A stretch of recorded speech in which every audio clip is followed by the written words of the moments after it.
So Bradley Thompson is a professor, historian, as well as an author, and he went on Dave Rubin's show recently, and he made a claim that just seems so easily disprovable, and I mean it's just absurd. It's patently insane, and so we're gonna play the clip, and then we'll come back and we'll talk about it.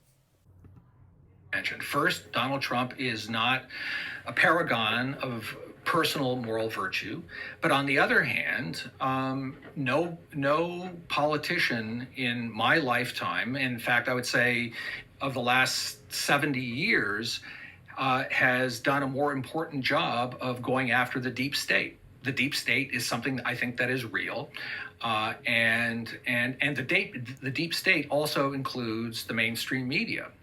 And so Trump has launched a 3.5 year assault on all of the certitudes and platitudes of the deep state, and I do think that's been an extraordinarily important development in American political life.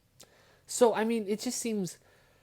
I mean, there's a couple things to unpack here. First of all, what is the deep state? So generally, the deep state is considered this kind of these people that exist behind the scenes of the government that are kind of pulling the string. These are the people who remain throughout multiple presidencies. You know, these are the people that are, whether it's Obama's in charge, whether Trump's in charge, whether Bush is in charge, these are the people that are there, and they're the ones that are actually making the decisions.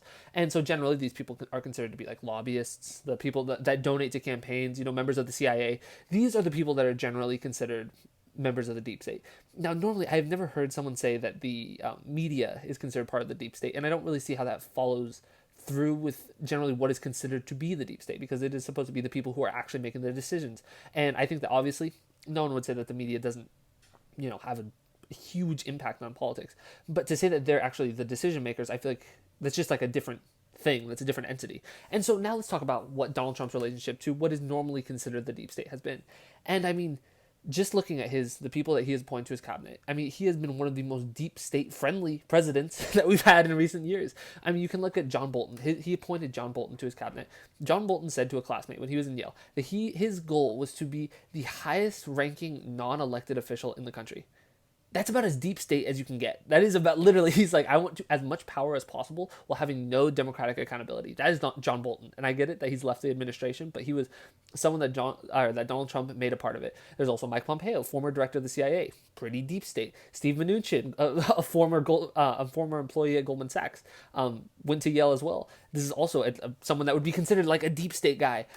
Mark Esper, the Secretary of Defense, he was a defense contractor, I believe, and had works as a lobbyist, I believe, as well. And so numerous people in Trump's administration had very little democratic accountability, if any, throughout their entire careers, and he put them front and center in his administration.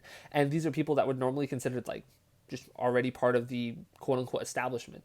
And Donald Trump has definitely been a friend to them. And I get it that Donald Trump has like been, you know, if we're lumping in the media as well, he has talked about like fake news and everything, but not in like a nuanced way, because he hasn't like questioned Fox News at all. He hasn't like before. He's just, oh, CNN's fake news, MSNBC is fake news, but just because they don't like them. Like I also think that CNN and MSNBC have huge biases, but biases towards the establishment. That's the thing, is Donald Trump likes to pretend that he's an outsider, but then when it actually comes down to it, I mean, he's taken tons of money from billionaires, tons of money from corporations, tons of money from just super PACs and big money interests, and he has been very, very friendly to the establishment.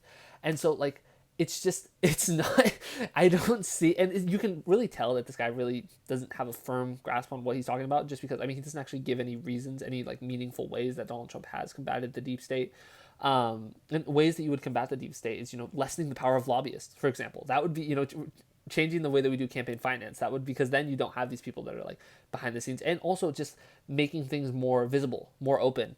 And if we saw anything during Donald Trump's during the impeachment hearings, is that Donald Trump does not want visibility in this administration. He wanted more things to be kind of closed off, and so I don't see how there has been any sort of measured battle against the deep state by Donald Trump. But this is something that a lot of people say, and this is because a lot of the posturing that Donald Trump does, where he pretends to be an outsider, he pretends to be against the status quo. But even himself, I mean, I don't think that anyone would consider Donald Trump part of the deep state, but he was a billionaire who donated to campaigns. And when it's like, that's the idea, is that the idea behind the deep state is there are these people that actually are making the decisions, that are behind the scenes, and that they're there for all these people. And so when you have someone that, like when you have these billionaires that donate both to Donald Trump and Hillary Clinton, That's a deep state guy. That's someone who is like, oh, he's actually making the decisions. He's got both of them in his back pocket. Those are the kind of people that we're talking about, not the media. That's not really the deep state. And Donald Trump has been incredibly friendly to what would normally be considered the deep state. So anyway, I hope you guys enjoyed this video. If you disagree with anything I said, or if I got it completely wrong, maybe you think the deep state is 100% MSNBC